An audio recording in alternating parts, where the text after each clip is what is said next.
오늘의 사연 지금부터 시작할게요. 안녕하세요. 저는 올해 35살이고 결혼 10년 차에 초등학교 다니는 아들이 있는 여자입니다.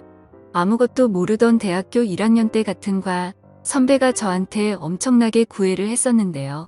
정말 귀찮을 정도로 따라다니던 그 선배를 받아주고 본격적으로 연애를 한 지 5년쯤 되었을 때 대학을 졸업하고 그 남자와 결혼을 하게 됐죠.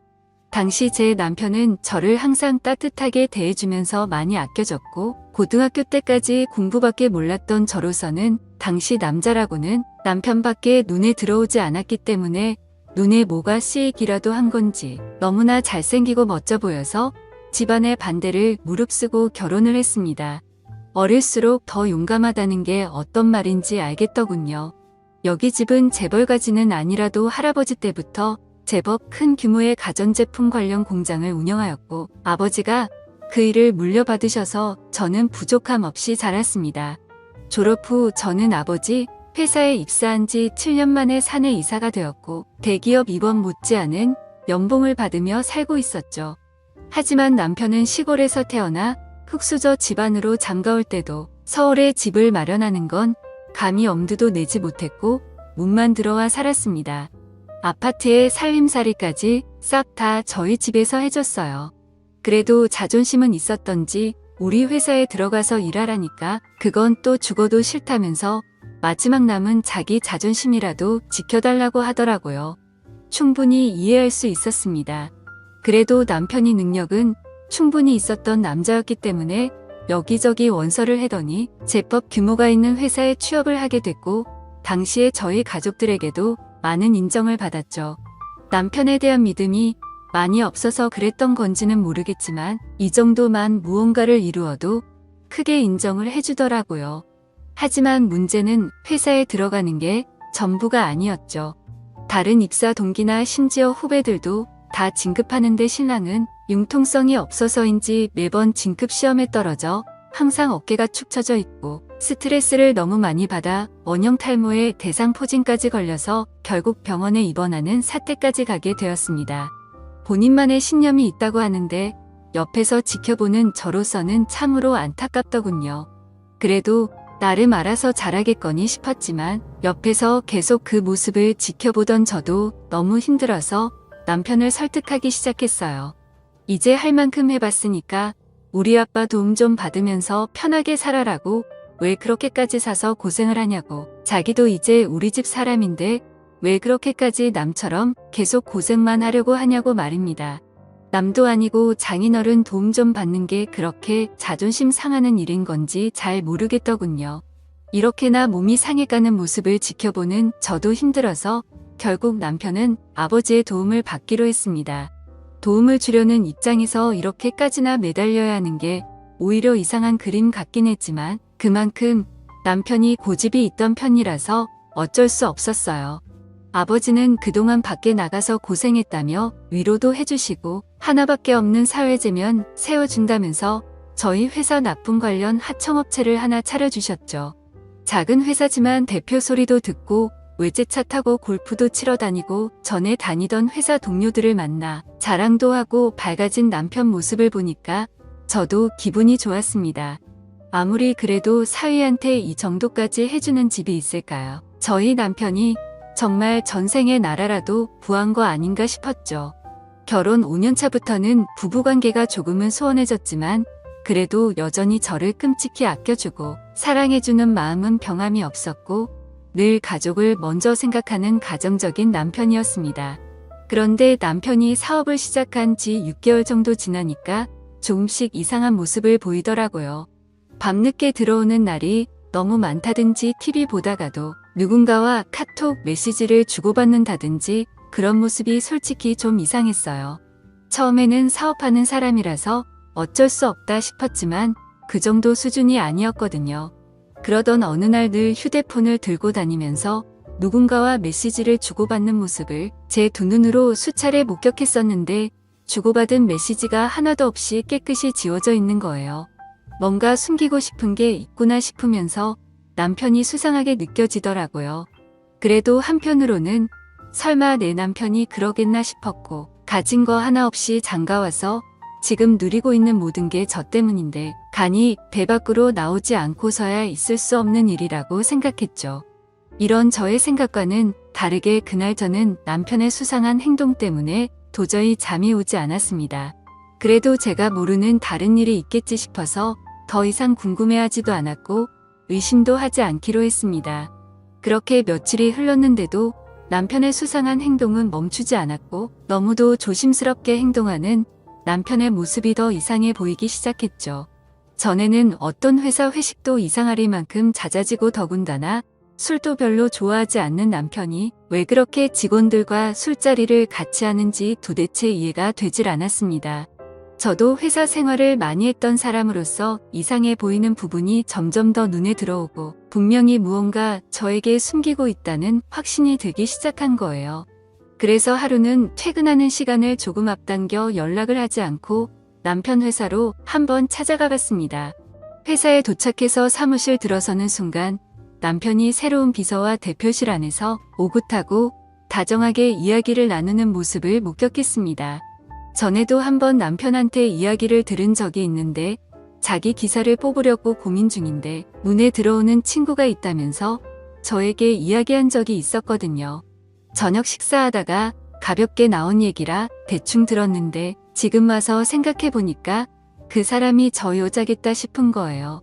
대학 졸업하고 취업한 지 이제 6개월 정도 된 풋풋한 20대 초반 여자였는데 얼굴 보고 뽑았는지 엄청 미인인데 다가 몸매는 어찌나 좋은지 여자인 제가 봐도 부러울 정도였습니다.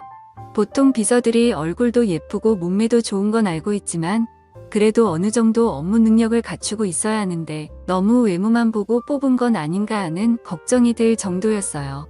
더군다나 남편을 보면서 눈웃음을 짓고 있는 모습과 다정하게 바라보고 있는 남편은 뭐가 그리 좋은지 둘이서 웃는 소리가 밖에 있는 직원들까지 다 들릴 정도로 크게 들려왔죠.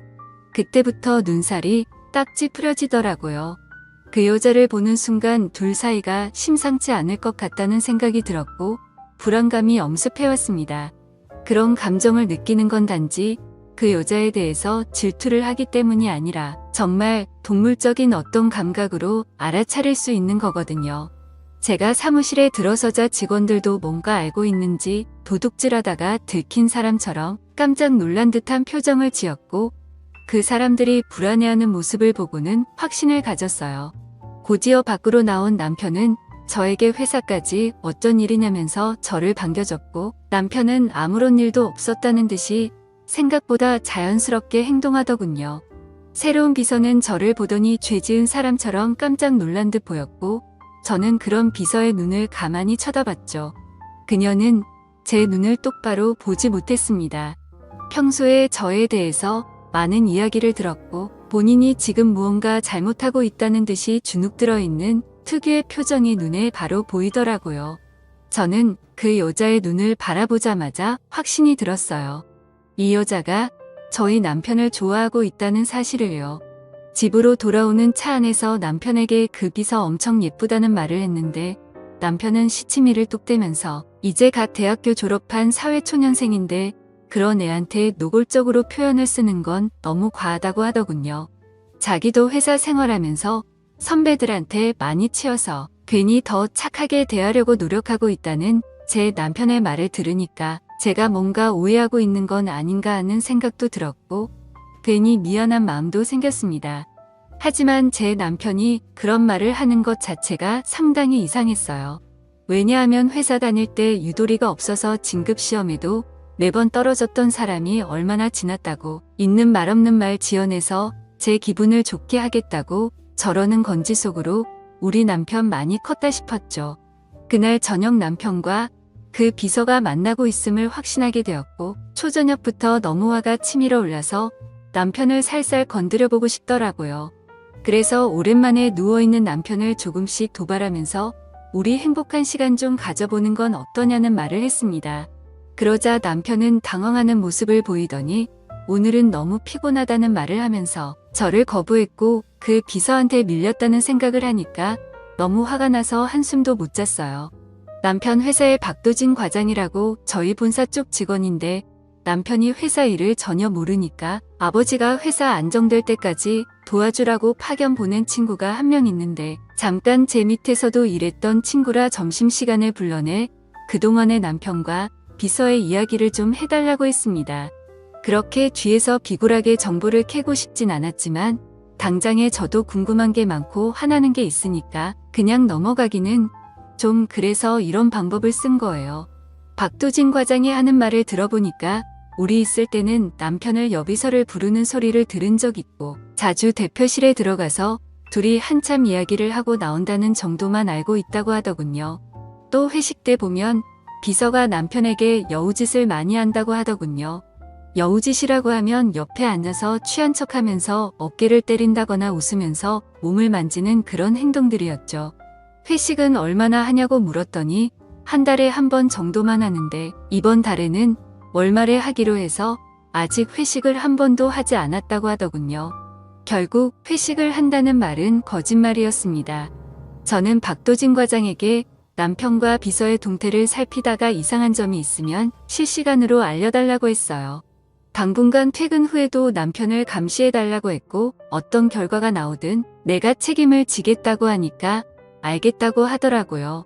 그리고는 혹시나 일을 제대로 하지 않을까봐 박 과장은 이 회사에 파견 나온 사람이지 이 회사 직원이 아니라는 것도 단단히 일러붙죠.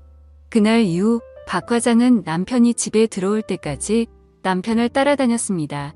3일 뒤에 박 과장에게 연락이 왔는데 여자 직원들한테 수소문을 받더니 최근 비서의 씀씀이가 많아졌는데 월급으로는 도저히 감당할 수 없는 명품 가방과 옷을 남자친구에게 선물 받았다며 입고 와서 자랑을 했다고 합니다.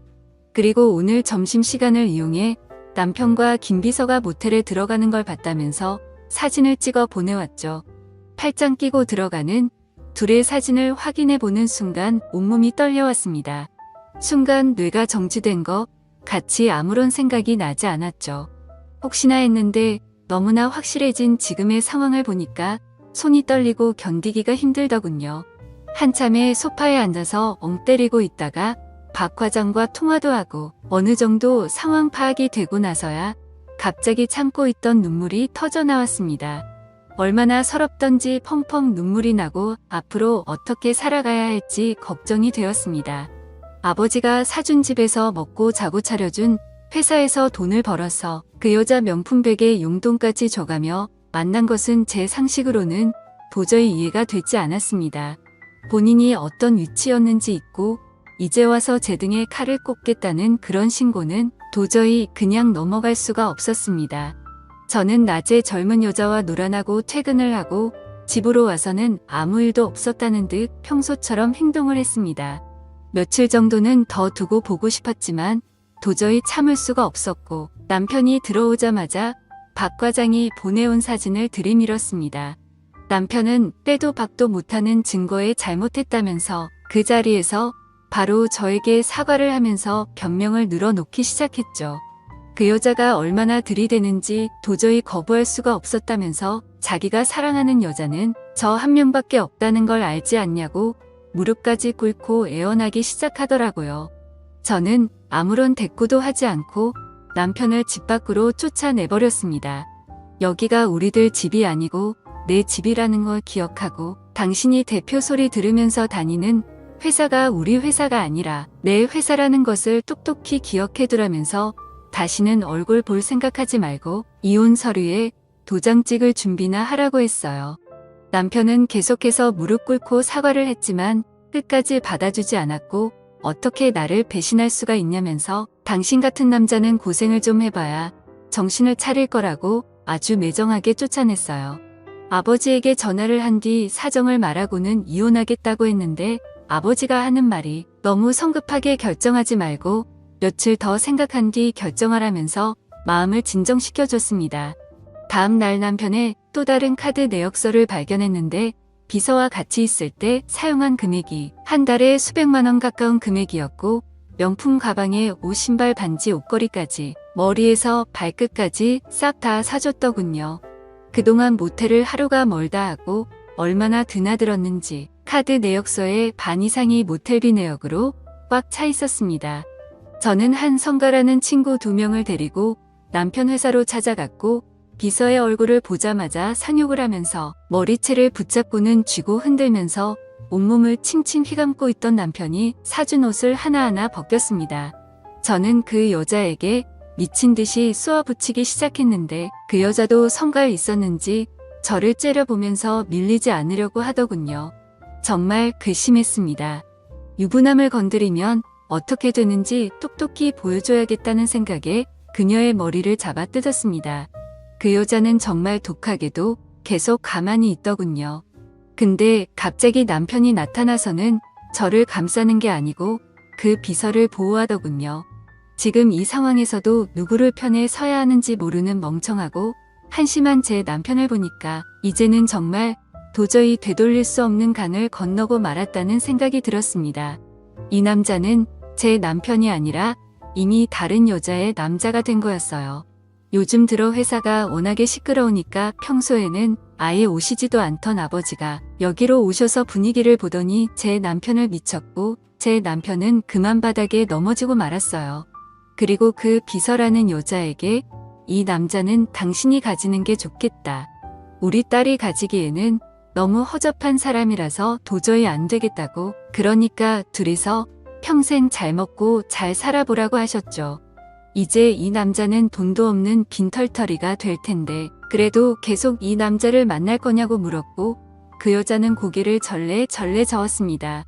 그 모습을 지켜보던 제 남편은 믿을 수 없다는 눈빛으로 그 비서를 쳐다보더라고요.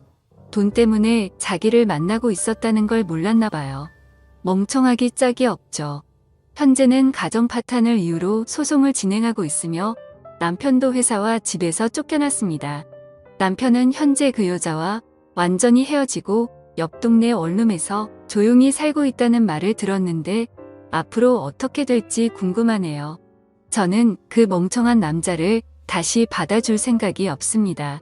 평생 저희 회사에서 말단 직원으로 개처럼 일하는 꼴이나 보면서 늙어가는 모습을 지켜보고 싶어요.